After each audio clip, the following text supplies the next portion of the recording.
Manuke alus, legi, nyenengke. Nek manuk alus ki manuk apa kok manuk kok legi? Lah ya manuk legi lho. Njungkel nang nggon wedang. Gek piye polahane lho. Manuk iso jungkel ning wedang iki ndane yo. Golek isi podang pita.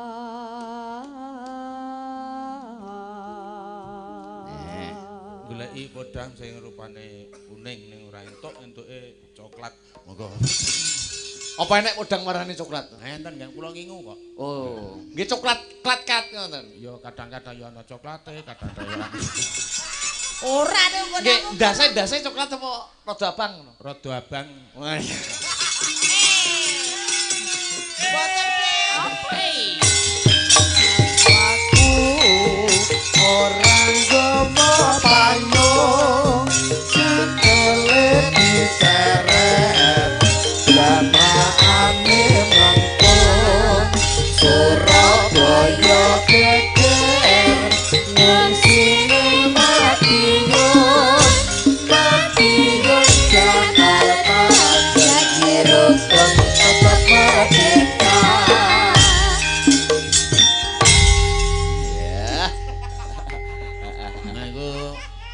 Nek karo bocah-bocah semene-mene ayu-ayune kono iki aku rumangsane lek ku lair iki kemruputen. Ah kepiye kepengin dilairke neh apa piye? Lah nek pengen dilairke meneh engko busuke nggo sapa? Wah lah ya rada rono nduk cedhak karo mbokmu gedhe. Nah ngene. Asmane sinten? Kula Yolanda Pak Dewaluya. Abape karo kowe beda. Abepe pripun Mbah Waluya? Sapa mau? Kula Yolanda. Ampune kok bulunge roti lho. Coba nek aku takono. Sapa jenengmu? Ini kepencok gudhe. Ngawur. Daleme ngendi, Nduk? Kula saking Ponorogo Jawa Timur. Wela, Ponorogo. Takoni sik sekolah napa Sekolah apa kuliah? Sak menika sampun lulus. Lulus kuliah maune. Kuliah ten ISI Surakarta. Oh, jurusan apa? Jurusanipun karawitan. Oh, itu berarti nabeh. Nabuh kok nabeh. Nabuh. Nabuh nabeh. Iya ya. Anu ya Nduk ya, urung kagungan apa tegese pacar apa meneh garo ora urung to? Dereng. Sing hati-hati ya Nduk ya. Pripun? Soale iki cara jambune kowe iki mlinir-mlinire saiki akeh codot ing kliwat. Lah wis lho. Codote iki ndi? Kok muni codot karo nyawang yoga to? Lha kok berdasar aku ki kero. Ayo nek ngarani ya. Iya, sing hati-hati ya Nduk ya. Iki asmane sapa?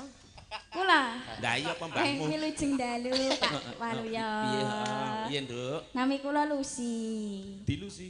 Lucy saran mawon. Lucy ora anggo dining Lucy tok. Iya.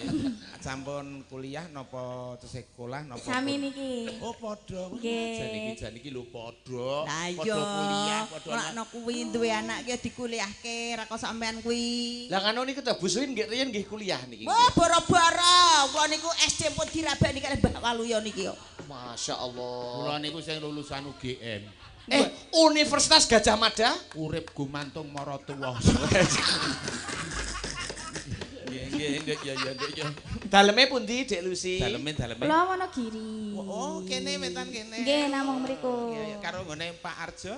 Niku Arjo sapa? Sik aku gong paham lho Ki. Napa? Aja bahas sing aku ora paham. Arjo ki apa Mas? Mosok Pak Wonogiri ora ana sing jenenge Arjo ra ya. niku. Nggih, wah. Ya tak dongake kalih sing sambi kala sekeru pidot sumbu ingkang ngene mbutuh ingkang tejo rayu. Jane ngomong apa? Dicoba suarane jawab. entek lho. Ya Nduk. Ngaturke lagu Nduk apa sing lagune Nggih kira-kira. manut Iki anu Mbak Lucy lan Mbak Yolanda. Ini permintaan dari konco-konco FMA, konco-konco yang memantau lumantar YouTube, wonten podang kuning kalih Taman Juruk. Podang kuningnya dulu aja nggih. Oke. Podang kuning. Awake dhewe semingkir ndak marahi butek-butek iki. Oh iya. Linggo ngendi Pak Wis manut sembarang. Oh niki. Lungguh ngarepan kono. Ya aja dadak ya.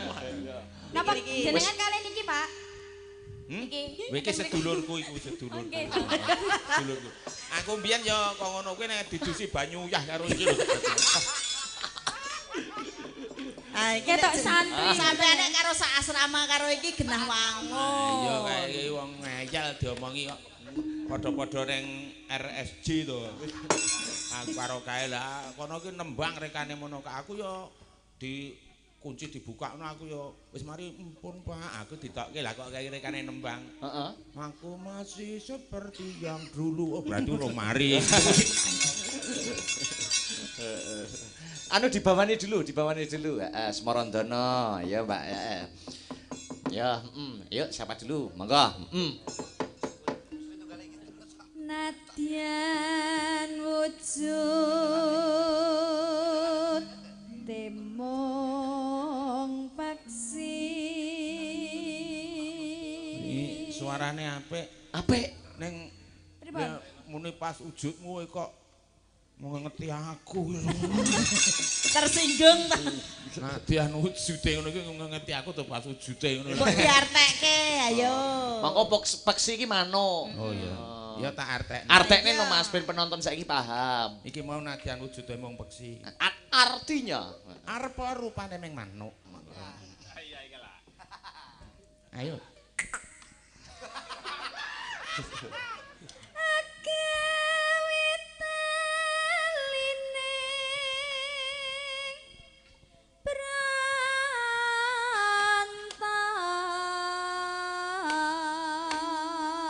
artinya Ming manuk wis iso nalani katresnan.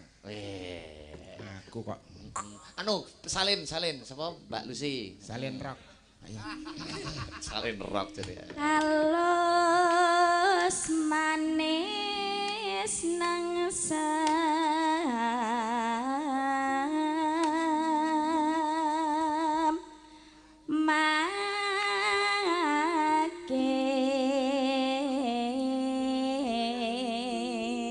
Alus manis manuke alus, legi, nyenengke. Nek manuk alus ki manuk apa kok manuk kok legi? lha yo manuk legi lho Jungkel nang nggon wedang. gek piye polahane lho Ya ampun. manuk iso jungkel ning wedang iki ndane yo Mabur kendreken nyemplung. ora dirubung semut iya terus Masawinggan kula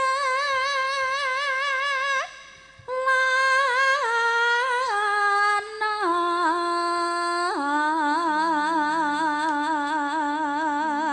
Wis suwe le yak-yakan tekan ngendi-endi. Mbok tebung Napa iki digawe itu yak-yakan iku? alus ya nduk ya. Lelono kira yo yak. Ngono yo yak-yakan. terus golek isi podang pita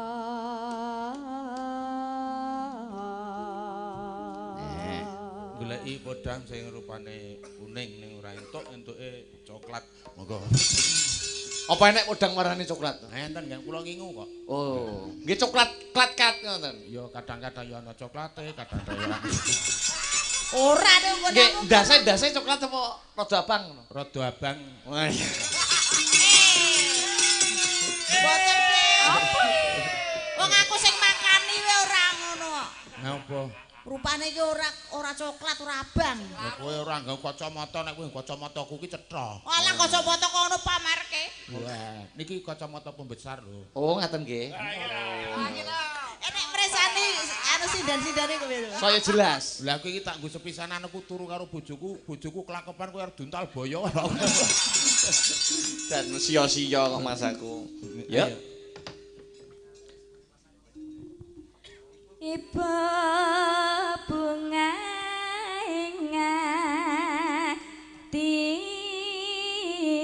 ingatiku Dah senengku. bareng yuk berdua nyanding bisa dadi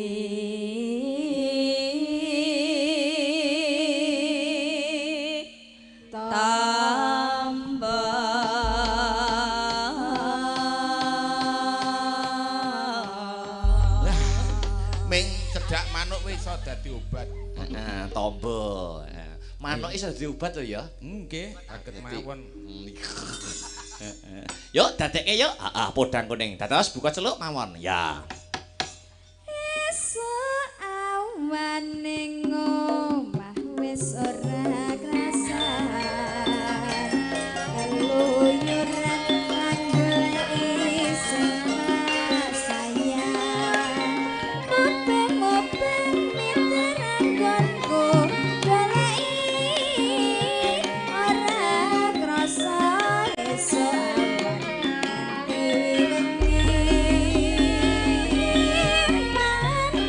manyen nganti liya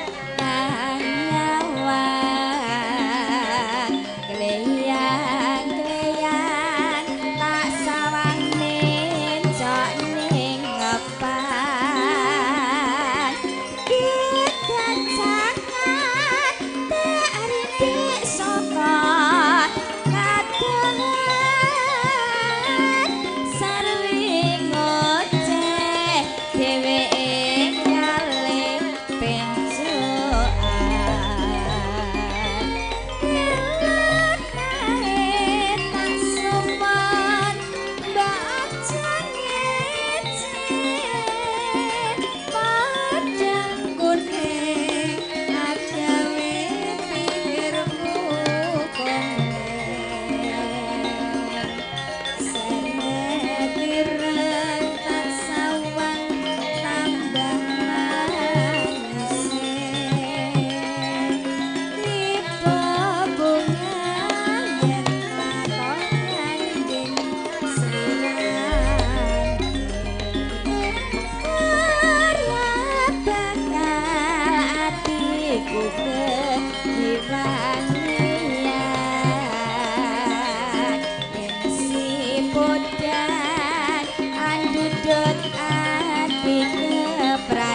Podang kuning sampun ngatur. Sampun mungkin dadosno panglipur. Iya, ambak gur sak manuk iso dadi tembang ya, Mbah Waluyo ya. Panci leser, anu Niku leres. modale bojo kula niku nggih mung niku kok. Oh niku. Jane sampeyan iki waktunya Mbah Waluyo. Jenengan kan seniman pun senior. Waktunya apa itu membuat kenang-kenangan itu berupa lagu karya. Ben iso sok dikenang anak putu. Empun Lho, empun to.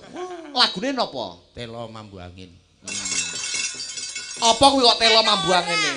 Lho, zaman Sing lagune kepiye coba? Heeh, lagune piye telo mambu angin? slendro biasanya kalau nek namel lagu niku slendro. Heeh.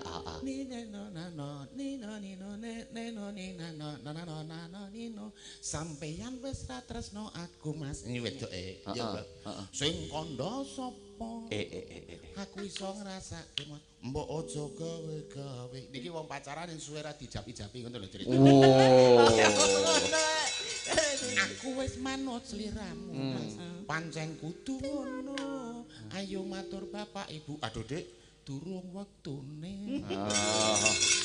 Terus ngeten niku. Telo mambu angin yen ra sida aku sing isin niki. Heeh. Gangsir mlebu pawanca kuwatir mesti kelakon. Heeh. Rek mlaya. Ra percaya aku ra yakin. Heeh. Lho terus nuduh telo. Iki telo sing mambu angin. Ora sembrono. Lah aku ra Ngono kuwi lho Dek. Lah aku ki genah ngesaki telo. Iki telo Nek sing sakira ning kene. Iya. Memang ngene kok ngrego menjero ngene Lah kok. aku kathok gembyong. Iki telo sing ora mambu angin kudu percaya lahir lan batin. Sampean kudu sumpah Mas yen pancen wani yo kula sumpah. Sumpah wani jajan bareng ning kowe sing bayari.